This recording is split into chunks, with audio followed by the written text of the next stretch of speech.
Olá, amigos tricultor e profissional do setor. Este é o nosso Fundecitrus Podcast, o podcast da citricultura brasileira. Seja muito bem-vindo, muito bem-vinda. Aqui a gente amplia o nosso conhecimento sobre a nossa citricultura. Bom, na nossa prosa de hoje, a gente fala sobre o impacto da variação climática no desenvolvimento das brotações, principais fontes de alimento do psilídeo, vetor da bactéria causadora do grime, e também na reprodução desse inseto no Parque Citrícola do estado de São Paulo e Triângulo e Sudoeste Mineiro. Esse tema é o objeto de estudo da dissertação de Orlando Lucato Neto, engenheiro agrônomo e ex-aluno do Master Citrus, programa de mestrado profissional em fitossanidade dos citros aqui da nossa instituição. O Orlando ganhou o troféu aluno de destaque da sua turma, junto também com o nosso engenheiro agrônomo Olavo Bianchi, que estará com a gente em breve no próximo episódio. Muito bem, para essa nossa prosa, claro, a gente recebe o Orlando Lucato Neto e o pesquisador e consultor do Fundecitrus, Silvio Lopes, que também foi o orientador desse trabalho. Silvio, muito obrigado pela presença mais uma vez aqui com a gente. Eu aqui agradeço o convite e a oportunidade que vocês nos dão de abordar de novo o tema clima e greening. Um tema que já foi abordado, né, em outros podcasts, e que hoje, né, trazemos aqui mais detalhes de um tema muito importante para o aprimoramento do manejo dessa doença, que é o trabalho do Orlando, que ele vai nos dar mais detalhes do trabalho muito bom e informativo que ele conduziu. Você é o orientador, se você falou, está falado. O tema é recorrente, o assunto é novo, que é o que o Orlando vai trazer para a gente. Está vindo da onde, Orlando, para estar aqui? Capão Bonito. Lá do sul. Lá do sul do estado de São Paulo. Obrigado. Eu que agradeço pela oportunidade e por estar aí com vocês. Vamos lá. Muito obrigado. Silvio, vou começar com você. Vamos falar do trabalho do Orlando, mas vamos contextualizar um pouco. Então, nós estamos no momento, o levantamento do ano passado, de agosto do ano passado, a maior incidência de greening no cinturão de São Paulo e Minas Gerais. Nós tivemos uma seca que foi, acho que a maior que foi registrada, uma seca muito grande em 2023. Então, você tem déficit hídrico, tem um registro de altas temperaturas, foi mais uma vez o ano mais quente do planeta. Então, o que a gente pode falar desse cenário com relação ao estudo? Muito bem. Conforme a gente já abordou em outros momentos, o clima ele impacta muito fortemente os três componentes da doença greening. Impacta a própria planta cítrica, alterando os padrões de brotação, né? Tem um período que não brota, tem um período que brota muito, tem regiões em que brota menos, onde esse período, essa janela é mais longa, como é o norte, né? Uma das áreas investigadas pelo Orlando. O clima também afeta a própria biologia do inseto, né? E vai ser muito bem mostrado pelo Orlando. Muito frio atrapalha o inseto, ele é mais longo o ciclo, menos filho e assim por diante. E afeta a bactéria, né? A bactéria não multiplica bem em extremos de temperatura. Bom, o que aconteceu no ano passado, apenas contextualizando o que você comentou, é o que tem acontecido praticamente todos os anos desde que o greening chegou aqui. Ou seja, em termos de regionais, sempre houve mais doença na região centro-sul do que nas regiões mais ao norte. Por exemplo, não chega a 0,5% no extremo norte. Chega a quase 80% no centro-leste. E chegou a em torno de 15% no sul, onde o Orlando trabalha. Bom, no ano passado, o progresso dessa doença ela foi um pouco menor, foi menor do que esperado. Sim. E nós já mostramos, no workshop aqui do Fundecitrus, que a razão disso foi exatamente o que você comentou. A seca muito forte e ondas muito fortes e prolongadas de calor. Perfeito. Afetando a bactéria, afetando a taxa de aquisição da bactéria pelo psilídeo, no caso o psilídeo foi alto, a população, resultando numa taxa de disseminação e, consequentemente, incidência da doença menor do que o esperado. Isso é apenas um exemplo de como o clima afeta a disseminação da doença. Agora, por que o trabalho do Orlando é importante? Em todos os nossos estudos conduzidos nesses últimos anos aí, vários anos aqui no Fundecitrus, a gente tem uma representatividade em termos regionais mais do centro-sul. Então, quando o Orlando, que é lá do extremo sul, centro-norte, Orlando vindo do sul, abriu uma oportunidade e falou, opa, vamos colocar Orlando para estudar o problema e comparar lá versus centro e norte, que é o que ele fez e que vai nos mostrar aqui. Antes da gente começar com o Orlando, ainda mais uma pergunta para você. Por que o estudo do impacto da temperatura, do clima, e até da época do ano, é tão importante para o manejo do greening? Muito bem. Bom, conforme nós sabemos, o greening é uma doença que não tem cura. Basta um único psilídeo infectivo e um único brotinho numa planta, que não importa o tamanho dela, para infectar, torná-la doente e você, com o tempo, perder essa planta, né? Então, é tudo uma questão de probabilidade disso acontecer, que tem a ver com o quanto de planta doente tem na redondeza de uma fazenda cítrica, depende da intensidade de brotação, quantidade de psilídeo e a quantidade de bactéria nas plantas doentes. Então, por que é importante esse estudo?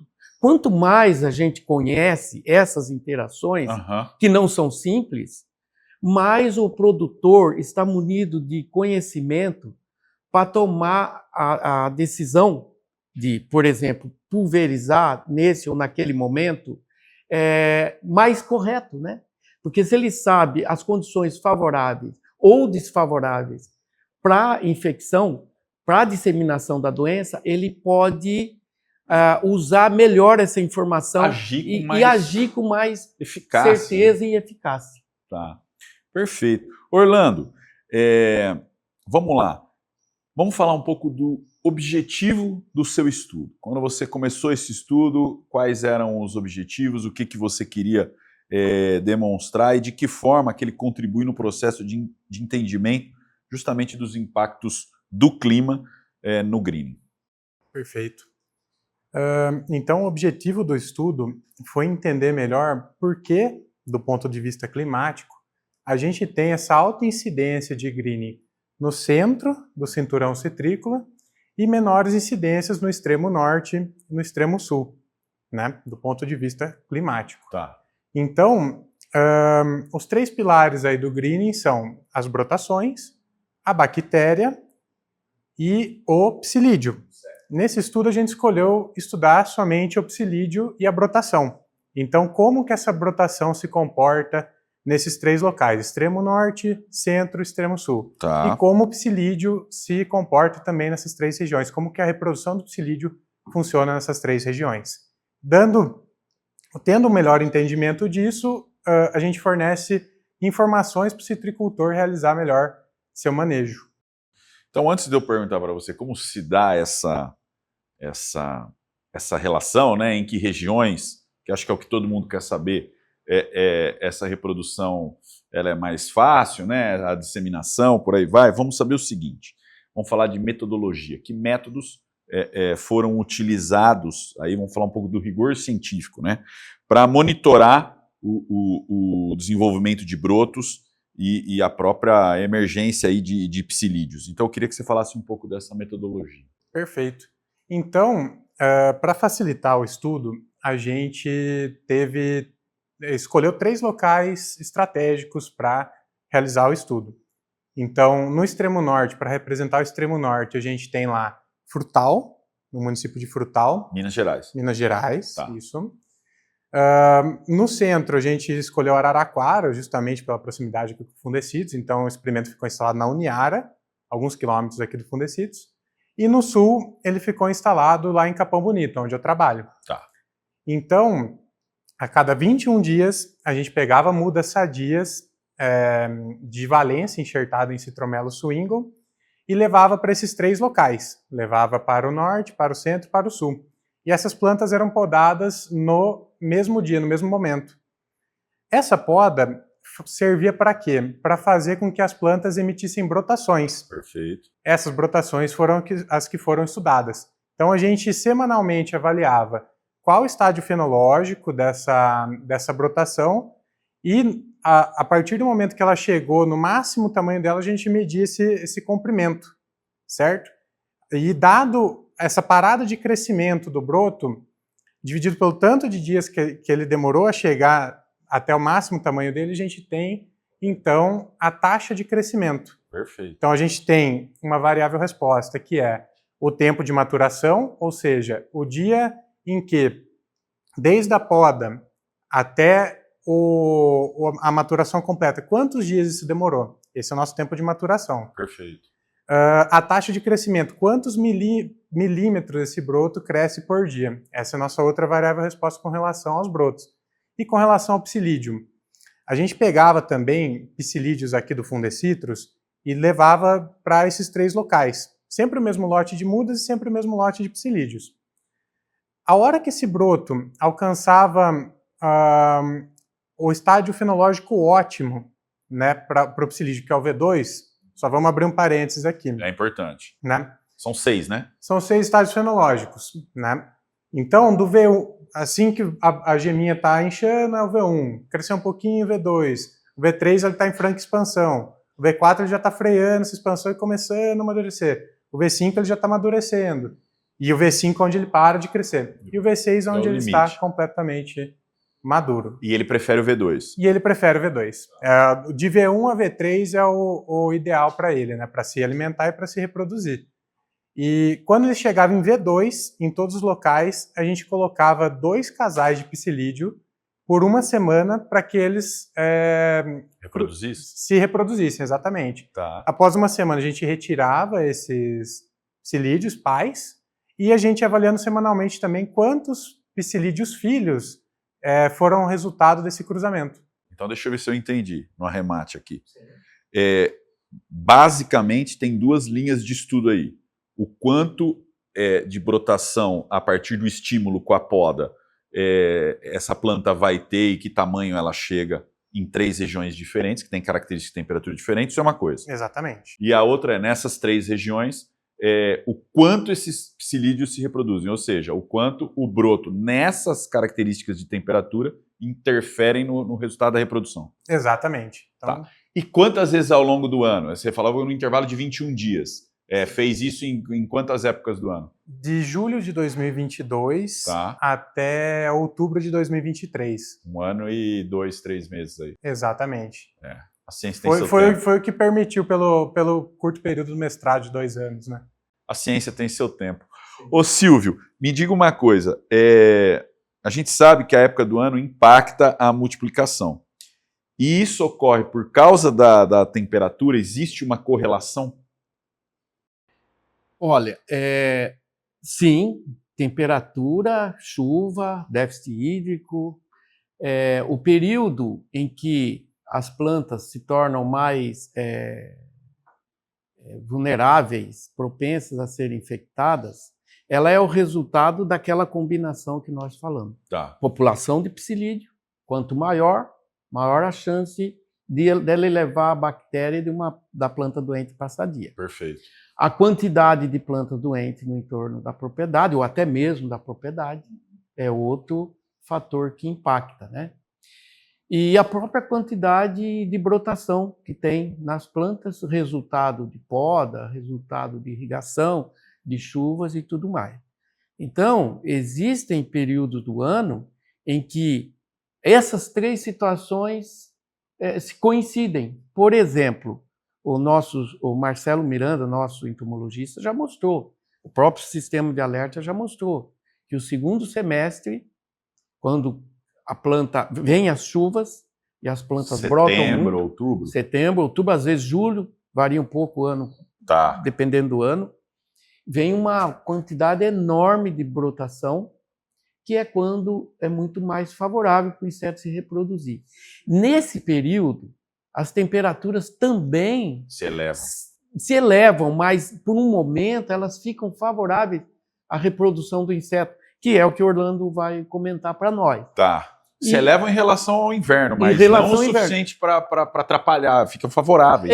Para atrapalhar nem a bactéria e nem o inseto. Perfeito. Então a gente acredita, com base em todos os estudos já conduzidos, que o período de maior taxa de infecção no campo deve ocorrer nesse período, que tem muito broto, muito psilídeo e muita concentração de bactéria nas plantas doentes, eventualmente presentes, dentro ou fora da fazenda. Aumentando a pressão aí de... Aumentando a pressão. Por isso que é importante, a gente sempre fala aqui, né? Chovendo molhado, mas a gente fala, não mantenha a planta doente nem dentro nem fora do seu pomar.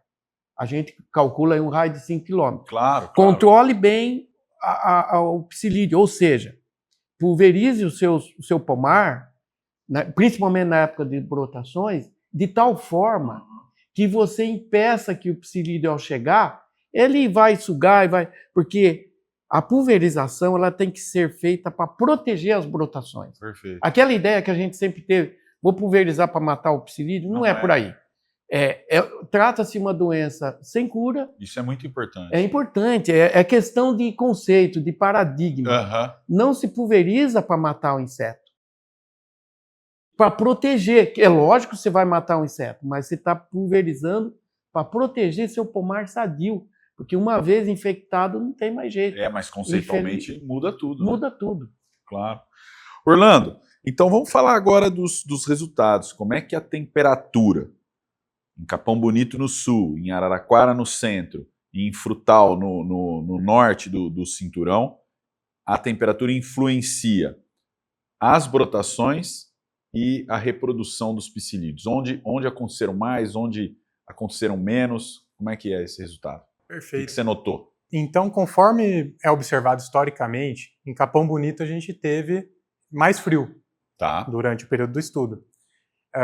Em Araraquara a gente teve uma situação média e em Frutal a gente teve uma situação mais quente. Então seguiu o que já se observava historicamente. Então, a média histórica. Sim, então foi bom para que a gente pudesse realmente ver o comportamento do broto e do psilídeo. Na questão de brotação, os brotos em Capão, eles demoraram mais a amadurecer, ou seja, do dia da poda até o dia que eles estavam completamente maduros, demorou mais do que em Araraquara, que demorou mais do que em Frutal. Do V1 para o V6. Do V1 para o V6, exatamente. Demorou mais em Capão. Mais dias do que nas demais localidades. Então, quanto maior a temperatura, dá para concluir que maior o crescimento. Brota mais. Quanto menor a temperatura, maior o tempo de maturação. Maior o tempo entre V1 e V6. Também foi observado que, ainda falando de brotação, quanto menor a temperatura, ou seja, em Capão Bonito, o broto cresceu mais devagar, menos milímetros por dia esse broto cresceu. E médio em Araraquara e cresceu mais milímetros por dia em Frutal. Eu vou até abrir aqui a tabela para mostrar para vocês em números. O tempo de maturação em Capão Bonito, de V1 a V6, foi de 58 dias. Em Araraquara foi de 48 dias. E em Frutal foi de 44 dias.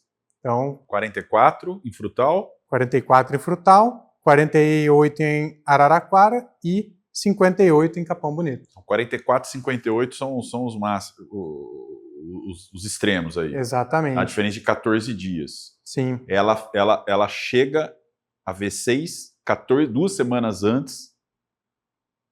Justamente. Ou seja, no perfeito. norte chega mais rápido a V6. Tá bom. No norte amadurece mais rápido esse broto. E com relação à taxa de crescimento, em Capão foi de 4,9 milímetros por dia, em Araraquara 5,5 e em Frutal 6. Então, quanto mais quente, mais milímetros por dia esse broto cresce. Perfeito. Certo? E com relação ao psilídeo, a gente teve que em Capão Bonito, foram emergidos menos psilídeos resultados daquele cruzamento, araraquara médio e frutal mais psilídeos. Então, falando em números, Capão Bonito, 34,6 psilídeos, araraquara 38,9 e frutal 49,8. É bastante diferença. Dá uma bela diferença. Tá. Na média desse período todo avaliado. E aí, em relação, já perguntando para você, esses resultados estão coerentes com o que se vê comumente no campo, né? Em partes. Por quê? Por conta de que, no experimento, a gente tinha uma condição ideal para essas mudas. Então, a gente podava ela, irrigava e obrigava ela a brotar, mesmo numa época não tão propícia à brotação, certo? Por conta da disponibilidade hídrica constante. No campo, a gente não tem água disponível a todo tempo, principalmente na região lá do extremo norte, onde as chuvas na época de outono e inverno são reduzidas, né? Então, nessa época, a gente tem menos brotações. E tendo menos brotações, então isso já é um ponto que difere. No experimento a gente tinha brotação a todo tempo, e na realidade, nos pomares, a gente não tem brotação a todo tempo, principalmente no norte. E o segundo ponto que difere é, no experimento frutal teve mais psilídeos, né? Mas no que a gente observa no sistema de alerta do Fundecitrus, é que, abrindo outro parênteses aí, o sistema de alerta são armadilhas adesivas amarelas que capturam psilídeos e quinzenalmente é feita a interpretação de contado quantos números de psilídeos foram capturados em 15 dias. Perfeito. Então as capturas de frutal são menores. As de araraquaras maiores do que de frutal e Capão Bonito, e Capão Bonito um meio termo. Então, as de araraquara é o local que mais captura desses três locais. Tá. Frutal, que menos captura, e Capão Bonito também captura pouco, um pouquinho mais. Só que no estudo deu que frutal captura mais. No estudo deu que o psilídeo se reproduz mais, o psilídeo tem mais filhos em frutal. Então isso não bate, porque na realidade, no sistema de alerta, a gente tem uma menor captura de psilídeo no campo, né? E no estudo a gente tem uma situação de mais psilídeos, maior reprodução em frutal. E a que se atribui essa diferença? A disponibilidade de alimento, justamente, né? Então, você ia completar. É o que ele está comentando. Sim. A disponibilidade de alimento. Em frutal, no campo, a gente tem um grande período aí sem brotação, enquanto no experimento a gente tem brotação a todo tempo. Porque você irrigou. Exatamente. A planta foi obrigada a pôr num período que ela não brotaria naturalmente. Então, a temperatura mais elevada, com presença de brotação, faz com que haja maior reprodução de psilídeos. Então, o estudo, complementando, ele focou na temperatura. Tá. A gente não incluiu no estudo, porque não dava, por questões logísticas, não ia dar para a gente fazer esse estudo envolvendo a parte de déficit hídrico. Tanto que as mudas que iam para esses locais eram irrigadas. Então, qual o fator climático que nós avaliamos? Temperatura. Perfeito. Então, no norte, aquelas mudinhas que iam, elas eram irrigadas o tempo todo. O sistema de alerta, como ele comentou, avalia a população de psilídeo no campo.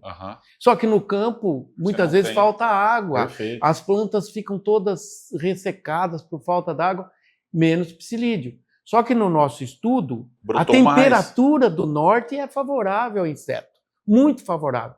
Foi números muito próximos daqui de Araraquara, que foi maior nos dois casos que no sul. Tá. Então, mostrando que o frio do sul é um problema para o psilídeo, mas que o frio e calor do centro e do norte não, é favorável. Tá. Então, E por que o norte tem menos? Ele tem mais inseto, mas tem menos doença. Não, deu mais inseto na pesquisa, Tá. mas no campo... Não é a realidade. Não é a realidade, tem menos entendido. inseto porque isso... qual que é a conclusão? Eu ia falar isso. O que a gente poderia falar de arrematar em relação ao greening? A importância das brotações. Tá. O inseto precisa de comida para se reproduzir. e no norte falta comida para ele na época mais seca do ano. Então ele não atinge altas populações. Tem outros fatores. Existe algum período do ano em que as plantas de cítrus estão mais propensas para infecção?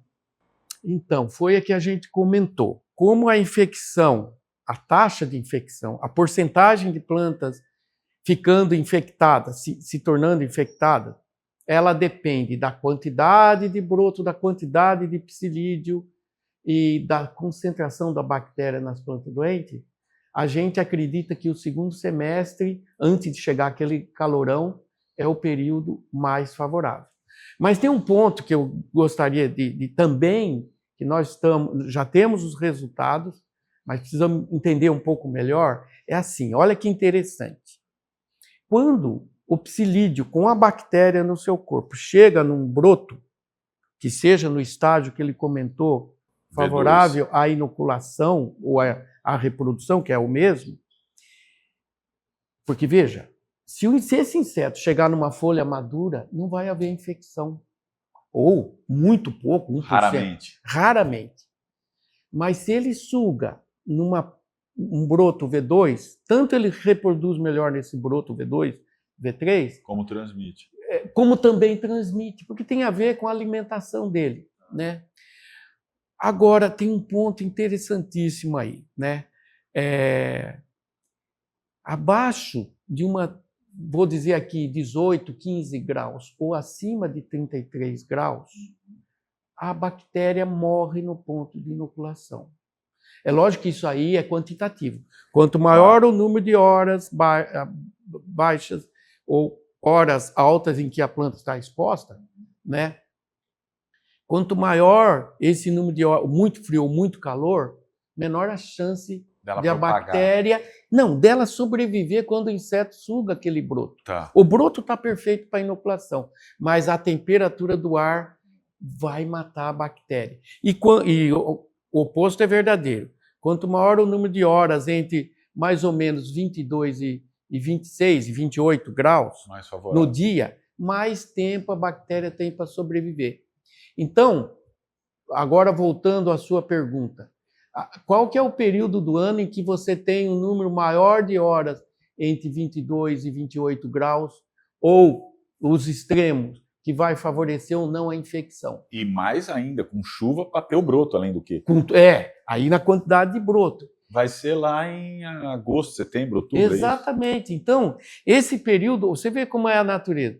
Coincide, é bom para a bactéria, é bom para as brotações e é bom para o psilídeo. Por isso que é muito difícil controlar essa doença e requer dos produtores todo esse esforço que a gente... É enorme. Mas hercúleo. É esse período aí que você comentou, que é o período que a gente acredita que ocorre o maior número de infecções no campo.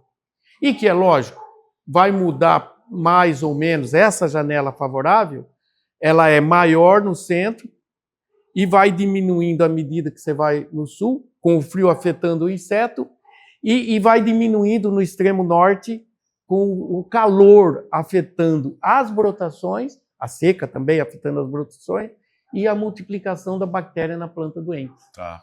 Então, esses estudos como esse do Orlando ajudam a gente entendendo melhor toda essa complexidade que é a ocorrência de infecções no campo. E esse seu estudo, Orlando, fazendo aí dois pontos aí, um apanhado final, conclusão dele e as implicações práticas, o que ele pode, até no gancho do que o Silvio está dizendo, trazer para o setor. Perfeito. Então, a nossa zona de batalha, no caso do greening, são as brotações, certo? Então, a gente tem que entender como que essas brotações funcionam para melhor combater o greening. Em Capão Bonito, a gente teve um maior tempo de maturação e um crescimento mais lento, menos milímetros por dia. Então, nessa região, a gente tem uma maior janela, de V1 a V6 vai demorar mais tempo, então a gente tem uma maior janela de acesso do psilídeo. Tem mais dias em que a planta está susceptível. Mas, por crescer mais devagar esse broto, a gente tem que A pulverização de inseticida dura mais. Por quê? Quando o broto é pulverizado, no dia seguinte ele já vai crescer um pouquinho, e no dia seguinte mais um pouquinho. Nesses crescimentos diários, o tecido novo que surge, ele surge desprotegido da camada de inseticida. Então, quanto menos tecido, quanto mais devagar é a emissão desses tecidos, mais efetiva é a pulverização. Então, em capão bonito, por ser mais frio, Perfeito. e crescer mais devagar, ter esse crescimento mais devagar, a gente tem que as pulverizações são mais efetivas, duram mais. Só que a gente tem uma maior janela de acesso do psilídeo. Já em frutal acontece o contrário. A gente tem uma menor janela, então esse broto amadurece rápido, só que ele também cresce rápido. Então, o que a gente pode tirar de prático disso? Em frutal, ao longo do ano, as brotações ocorrem em concentradas. Os fluxos vegetativos são mais concentrados, enquanto em capão bonito eles são mais distribuídos aí ao longo do ano. Então, sempre que tiver essa concentração de fluxos vegetativos, esses picos vegetativos, deve-se reduzir ao máximo o intervalo de pulverização e focar neles, pulverizar neles, certo? Tá. E em capão bonito a gente pode aferir que, por ter mais distribuídas essas brotações ao longo do ano, a gente pode espaçar um pouco mais o intervalo de pulverização mais distribuído ao longo do ano. Isso falando em pulverização. Outro aspecto importante é o entendimento de que o que, pelo menos do ponto de vista climático, do ponto de vista do nosso estudo, o que tem limitado o greening no norte e no sul, o que tem feito com que as incidências sejam menores no norte e no sul com relação ao centro, no caso do norte é o quê? É a falta de alimento para o psilídeo nas épocas secas. Porque no estudo a gente disponibilizou alimento para o psilídeo ao longo de todo o período e a gente viu que teve mais psilídeo. Então, o que faz essa incidência de ser muito menor, de green ser muito menor é a falta de alimento provocada pela seca. Então, não brota nos períodos secos, não tem alimento para o psilídeo e não há infecções pelo greening. Tá. E no sul é a temperatura afetando a reprodução do inseto, fazendo com que ele se reproduza menos. Então, menores populações limitadas pelo frio, certo? Muito bem. Nós temos aí um movimento da citricultura indo para algumas regiões que têm um pouco dessas características aí de frutal, certo?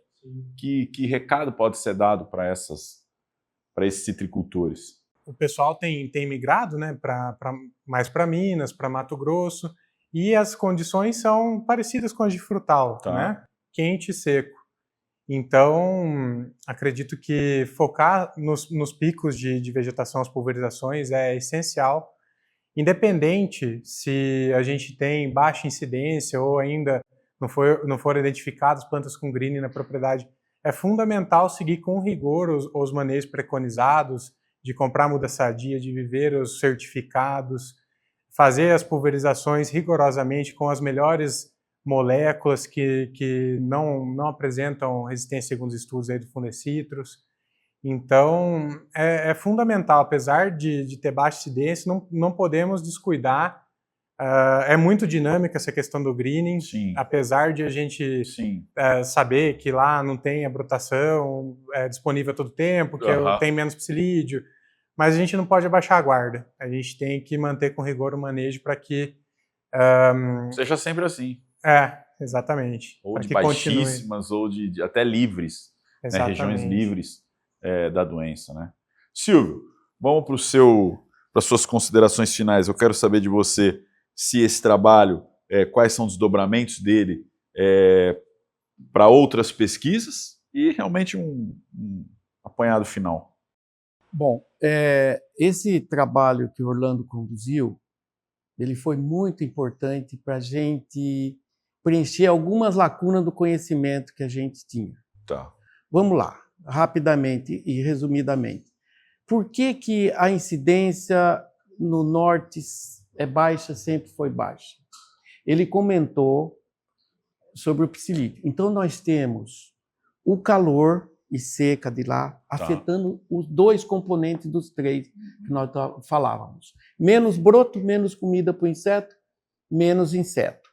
Mas, complementando, muito calor menor concentração das bactérias nas plantas doentes. Menor concentração da bactéria na planta doente significa menos aquisição dessa bactéria, menor probabilidade de disseminação. Então, nós temos menos psilídeo no norte, menos psilídeo infectivo, porque tem menos bactéria nas plantas doentes. Resultado, incidência abaixo de 0,5%. Perfeito. Porque são fatores climáticos afetando dois componentes, a bactéria, a brotação refletindo no psilídeo.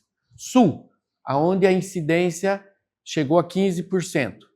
Já é alta, já, né? Já é alta, mas é muito menor do que no centro, que 80. chegou 80%.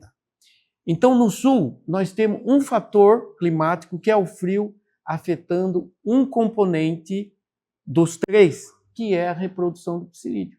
Então, no sul tem menos psilídeo, não é porque tem menos brotação, é porque o frio dificulta a taxa de reprodução do inseto. Correto. Não estamos entrando aqui em efetividade das pulverizações, que ele já comentou. Está muito claro. Que no sul é até maior, porque o broto cresce mais devagar e assim por diante. Então, o estudo dele, ele ajudou a gente a entender melhor o sistema. Agora, voltando, e trouxe mais informação para o produtor na hora de tomar a decisão, inclusive na migração para as áreas novas, né? Que, como ele comentou, se o clima for parecido com o norte, é uma situação de favorabilidade à doença. Se é mais parecida com o centro, é outra situação. Porque nós não podemos esquecer que existem áreas de altas altitudes, no Mato Grosso, por exemplo. Lembre que áreas de altas altitudes, as temperaturas são mais baixas. Uhum. Então, nós temos que, não é porque está lá, temos que ver a altitude também. Tá. Não é só o lugar. Não é só o lugar. Como funciona a temperatura nesse lugar. A temperatura e regime de chuva nesse local específico.